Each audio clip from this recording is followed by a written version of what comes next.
matahari bila tak menyinari, bukan ketumbuhan bila tak mewangi, dan bukanlah cinta bila tidak sepenuh hati.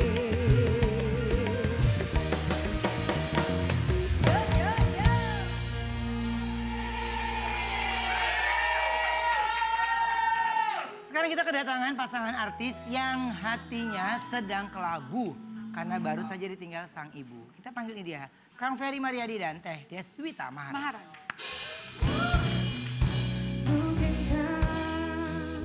Mungkinkah kau berhari ini bila tidak mirip kau, jadilah bunga matahari.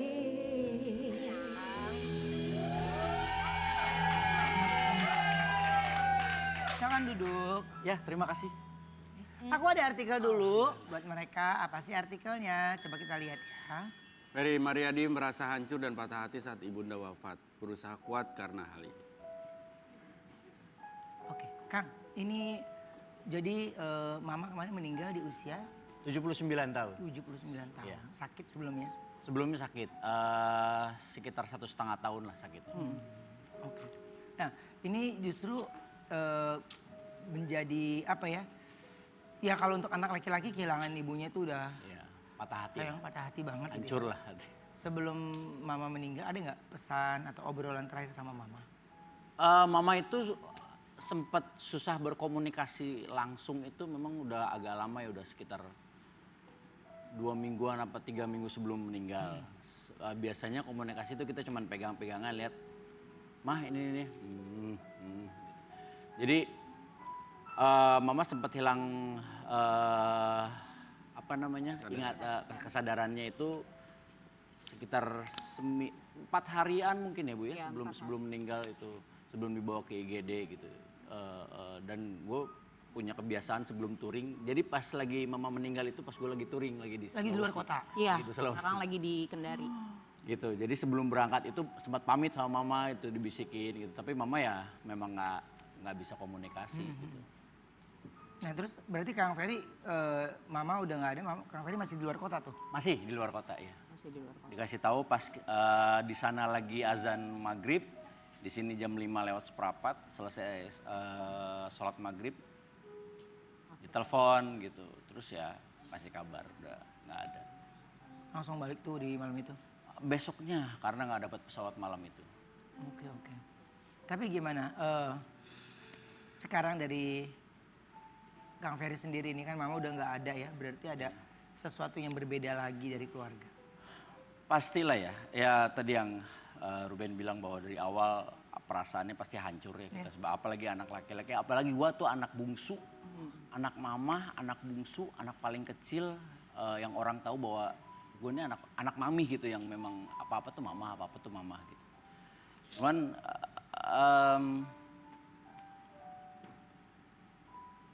gue tidak mau menangisi, tapi gue boleh nangis, tapi tidak ingin menangisi kepergian mama gitu. Takutnya malah berat ke mamahnya gitu. Ya pasti kehilangan lah sosok mama yang biasa gue mau berangkat touring pasti dianterin sampai ke garasi jam 12 malam, jam 2 pagi itu pasti mama nganterin sampai ke depan gitu. Sampai begitu pulang pun kalau udah dengar suara motor pasti mama nyambut gitu di pintu, mau jam berapapun gitu pasti mama denger gitu. Tapi ya udah ketentuan Allah lah, mau gimana lagi. Oke. Kalau dari Teteh sendiri nih ngelihat apa yang sudah Mama berikan gitu ya untuk cinta dan kasih sayangnya untuk berdua, untuk cucunya. Apa yang ingin Teteh sampaikan sih tentang Mama yang Teteh ingat? Kita menangisi bukan nggak ikhlas, tapi bagaimana sesuatu yang indah banyak sekali dia tinggalkan. Pasti. Aku tuh sebenarnya nganterin Mama waktu Mama nggak ada kan. Waktu Akang nggak ada itu kan, tuh aku baru nyampe banget gitu. Habis ada kerjaan di tempat lain, terus aku ke sana karena memang waktu itu di ruang ICU, jadi kita nggak bisa datang, nggak bisa nemenin terus gitu. Baru nyampe sekitar setengah jam tiba-tiba ditelepon sama kakaknya Akang gitu. Coba naik dong ke kamar gitu, ke ICU itu tadi dokternya nelpon. Ada yang mau disampein gitu. Terus aku naik ke atas gitu, terus begitu naik tuh udah dikerubungin sama dokter dan perawat gitu. Dokternya cuma bilang, saya nggak bisa menyatakan kalau ibu tuh meninggal belum, dia bilang. Tapi ini saatnya kalau ada Yang ingin disampaikan. pesan terakhir yang mau disampaikan gitu. Aku tuh kayak hancur banget gitu ya, karena kan emang 12 tahun ditinggal mama aku gitu, yang gantiin tuh mama gitu kan. Gimana mama tuh bergantung banget sama aku gitu, kalau bahkan dia sakit kan dia tuh punya penyakit langganannya tuh asam lambung gitu. Sebenarnya itu penyakit yang udah biasa dia alami gitu, cuman setiap kali dia mau minum obat aja tuh pasti dia nanya gitu kayak izinnya sama aku, padahal aku udah kasih tahu ke mbak, ke suster yang iniin dia gitu, nanti mama kalau ini asam lambungnya naik minumnya ini ya gitu, tapi dia nggak mau, dia tuh harus bener-bener aku yang dulu. bilang gitu. Terus Kita boleh apa enggak. terus yang paling aku ingat tuh adalah waktu dia masih sehat tuh dia sering bilang sama aku bahwa mama tuh nggak akan ikut campur untuk ngurusin ikut campur dengan urusan cucu-cucu gitu, karena mama nggak mau nanti mama akan ngerusak cara mendidik kalian kepada anak-anak gitu, karena mama sering kali ngelihat teman-teman mama yang ikut campur dengan urusan kayak gitu. Jadi aku tuh emang sedekat itu sama mama gitu, bahkan berat banget waktu harus memutuskan mama pindah ke rumah kakaknya Akang, mengingat kondisi di rumah kita nggak memungkinkan untuk mama tinggal karena semua kamar ada di atas, sementara mama aksesnya itu setiap hari harus dijemur, harus di fisioterapi gitu. Jadi sering kali aku nangis sama Akang gitu. Aku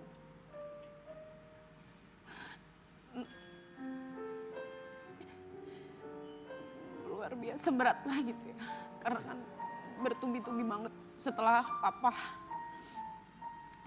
Terus aku sempat ninggalin mama lama karena ngurus papa gitu. Terus aku datang ke mama, aku bilang, maafin ya Wita kemarin ngurusin Ato gitu. Ato udah nggak ada mah gitu. Terus dia kayak oh iya gitu. Tapi habis itu dia lupa gitu. Terus aku tuh kayak nyesel, maaf ya ma, maaf ya gitu. Terus ternyata emang abis itu terus dia kayak ya udah gitu, mungkin dia juga nggak mau nyusahin kita gitu. Jadi kayak emang aku berat banget sih sampai sekarang masih keras. Tapi ada nggak nasihat mama yang paling berkesan dan yang kalian ingat sampai saat ini? Mama cuma ngingetin aku, selalu ngingetin setiap kali aku masuk ke kamar gitu, sing sabar ya Wita, sing sabar gitu. Maksudnya dia, padahal aku bilang enggak mah, aku nggak kenapa, iya sing sabar sok. Pokoknya mama doain Wita sehat gitu, bisa ngurus anak-anak, mama titip Eri, titip Abai, titip Lea gitu. Itu yang paling kalau aku mau berangkat kerja aku cium tangan tuh pasti dia gini, gelis, anak mama gelis gitu. Dan aku tuh punya sapaan buat dia gitu, setiap kali aku masuk kamar pasti aku, hai cantik gitu, aku selalu gitu, bahkan sampai saat dia di rumah sakit pun gitu. Terus kan aku tahu mama seneng make up kan gitu. Igun juga pernah bilang tuh nanti kalau udah tua tuh lo kayak mama tuh, lihat tuh masih cantik pakai bulu mata gitu kan. Terus jadi aku kalau nyapa dia tuh selalu gitu, dan sampai di hari dia seminggu sebelum dia nggak ada tuh aku kesana tuh dia masih denger pas aku bilang, hai cantik, lagi apa cantik? Aku tuh kayak gitu, dia nggak bisa berkomunikasi, cuman bisa gitu doang gitu. Aku kayak kenapa sih? Ngerespon tapi ya. Ngerespon tapi dia udah nggak bisa jawab. Saya rasa ya kalau aku rasa itu pasti yang dirasakan juga oleh setiap orang ketika kehilangan orang tua atau siapapun yang dia sayangi, itu udah pasti. Apalagi ngomongin tentang kenangan, pasti kenangan indah yang banyak termemori di pikiran kita. Karena orang tua itu sudah pasti, setiap orang tua punya caranya masing-masing buat mendidik anaknya. Itu juga yang diberlakukan bagaimana dari orang tua ke menantu yang sudah dianggap seperti anak sendiri, bahkan jauh lebih dekat sebenarnya. Emang ya. Karena mungkin nggak punya anak perempuan kan dia tuh gitu. Jadi ya harapannya dia tuh kayak emang pengen deket sama menantunya, mantu-mantunya gitu. Mantu-mantunya ya. Tapi dari Kang Ferry sendiri, apa yang paling diingat nih mungkin dari masa kecil sampai sekarang ini, hal kebiasaan mama yang nggak pernah dilupakan?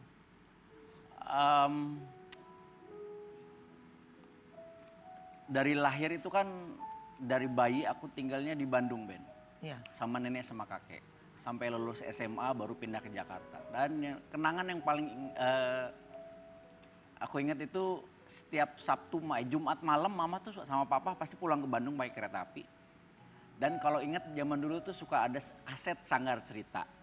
Kaset lawak-lawakan Jayakarta Group, Dono Kasino Indro, itu mama selalu bawa oleh-oleh itu. Ataupun paling enggak mobil-mobilan Matchbox atau kadang-kadang orang-orangan action figure Star Wars. Jadi setiap datang itu pasti bawa oleh-oleh dan pasti yang nyambut itu aku duluan gitu. Nah,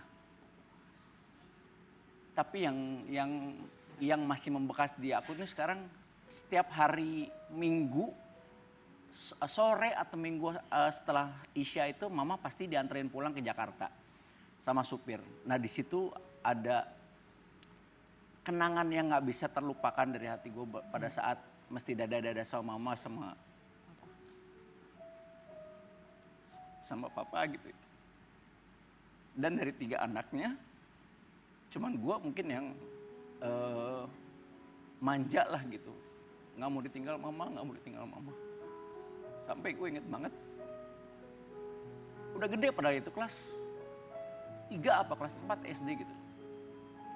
Sampai gue ngamuk mau ikut mama ke Jakarta.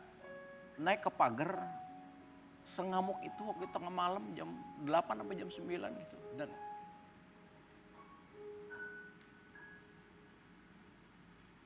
gue sampai inget banget ekspresi mama waktu ngadep ke belakang itu dianterin sama mobil pakai supir sampai dadah.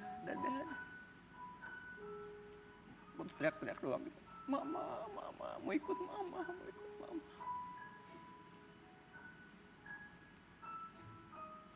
Ada rasa hancur, tapi ada rasa juga ya harus ngerti gitu. Bahwa mamanya kan di Jakarta kerja sama papa gitu. Mungkin zaman dulu tuh beda kayak zaman sekarang ya. Iya. Kita sekarang tuh kan udah ada telepon, ada WhatsApp, ada apa. Kalau zaman dulu tuh kayak kalau ditinggal tuh bener-bener kayak ditinggal Kayak saat entah terakhir sampai gitu, kapan gitu iya, ya. gitu. Jadi inget banget naik ke atas pagar dulu, pagarnya besi gitu. Naik ke atas pagar sampai baret-baret itu mau ikut mama. Ditahan sama nenek sama kakek, udah. Nah itu tuh bebekas sampai sekarang itu. Jadi ketika aku udah nikah, aku sampai mohon sama mama sampai apa ya, ibaratnya nyuuh tuh apa ya bahasa Sunda? Ya bersujudlah ke mama gitu, mah please tinggal sama Eri, Enggak, takut ngerepotin. Enggak. Siapapun yang nyakitin mama, berhadapan sama Eri. Udah mama tinggal sama Eri. Awalnya nggak mau, susah banget waktu itu. Susah banget. Sampai ada kejadian mama sakit di Bandung sendiri. Terus Dobrak. ya dobrak pintu, terus akhirnya udah. Apapun yang terjadi mama tinggal sama Eri sekarang. Mama mau apa? Eri siapin di rumah. Mama mau fasilitas, Eri siapin. Yang penting Eri tiap hari lihat mama. Ya sempat ada berapa? 4 tahun apa 3 tahun? 5 tahun tinggal sama kita ya. Terus ya udah dengan kejadian pas mama. Jadi ada satu kejadian mama itu buka sepatu di kamarnya berdiri nginjek gitu. Terus Jatuh. ngageleong jatuh kepentok kepalanya. Nah disitulah startnya mama tuh mulai sakit parahnya tuh di situ gitu, nggak bisa ngapa-ngapain. Ya. Pasti ya, semua jalan cerita udah ada yang Sudah ada atur, takdirnya ya. sudah ada takdirnya. Tapi kebetulan ini ada sesuatu untuk Kang Ferry. Kasih Ben. Anda aja lu Ben. Apa itu Kang? Ya. Mama, kalau bisa bilang gitu, mama itu aku itu mama. Mulai dari selera makan, hobi, terus mungkin ada sifat-sifatnya yang hampir sama gitu. Jadi ini adalah ikan goreng kering. Mama tuh suka banget ikan goreng kering. Sama kayak saya gitu. Jadi seneng banget makan ikan.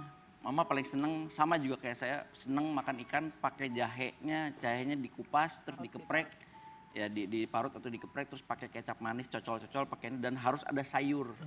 Mama itu makannya selalu itu.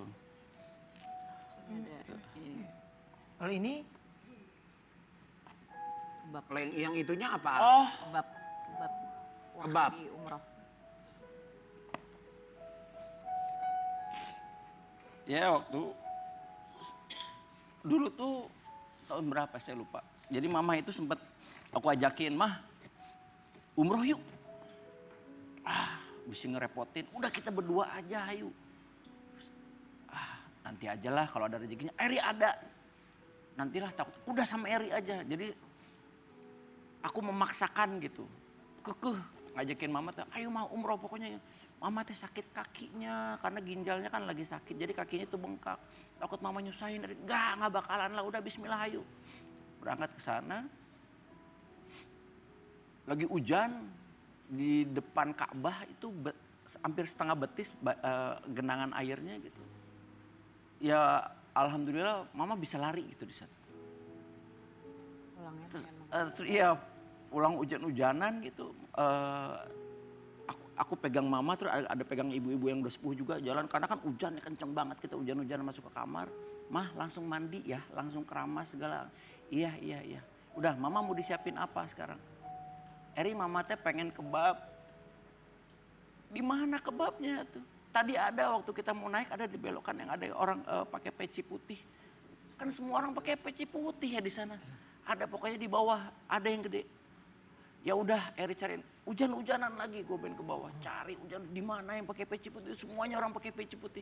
Karena mama itu kalau mau sesuatu harus yang itu. Harus yang itu, kalau enggak dia nggak bakalan mau terima lah, lirik aja enggak. Carilah. Udah hujan-hujanan, gue bawain tuh 2 biji, satu gede, satu kecil. Masih netes-netes, mah ini kebabnya. Oh iya, yang ini kan, iya. Mama cuma makan di satu. Udah, mama mau tidur. Itu di satu sisi, mah Eri habis hujan-hujanan udah jalan hampir ada 2 kilo jalan kaki nyari ini. Ya udah, tapi kan mama udah makan. Oh, ya udah sabar lagi. Ada lagi cerita waktu lagi umroh di tengah padang pasir, gunung batu. Tiba-tiba mama bilang gini, aku sih nanya, mama. Ini namanya Jabarah Mama, ini ntar namanya ini nih. Mama mau apa? Mama pengen es krim vanila. Lu nyari di mana? Oke mah, ada kan Ri? Ada, sok bismillah. Keluar pelanga, pelongo, sejauh mata memandang itu kan padang pasir semua. Tanya aja sama orang Arab, es krim. Udah nggak ada di sini. Ya itu alhamdulillah ada tuh mobil es krim yang kayak VW kombi gitu lewat gitu. Ini udah saya beli 1. Lari lagi ke bus. Mah, ini mah es krimnya. Iya. Ibu ada yang mau nggak dikasihin ke ibu-ibu yang lain? Eri beliin lagi. Gue nyari kemana lagi? Muter lagi, cari lagi. Untungnya ada. Akhirnya beli 4 biji apa 3 biji gitu. Kasihin. Mama cuma sejilat gitu udah. Nih buat Eri aja. Ya banyak sekali lah kenangan-kenangan pas yang udah akhirnya gede. bisa jadi cerita ya. Iya jadi cerita dan juga itu bisa jadi kenangan bahwa kita harus bisa lebih sabar terhadap orang tua gitu. Ini sedikit diluruskan aja ya, maksudnya terutama lo ya. Itu ikan bukan buatan Mami Nunung, ngerti nggak? Ya, ini udah beda cerita. nggak ada hubungannya. Itu dagangan Mami Nunung juga, bukan. Ngerti nggak? Nggak ada hubungannya. Bukan, nggak ada hubungannya. Ini disiapin, beda lagi. Ya, dia baru mau pesen, kata ikannya itu ikannya mau pesen. Wangi Mami Nunung. Bukan. Kita istirahat dulu sebentar ya Kang ya. Iya. Kita kembali setelah satu ini tetap di Brownies Obrolan Manis.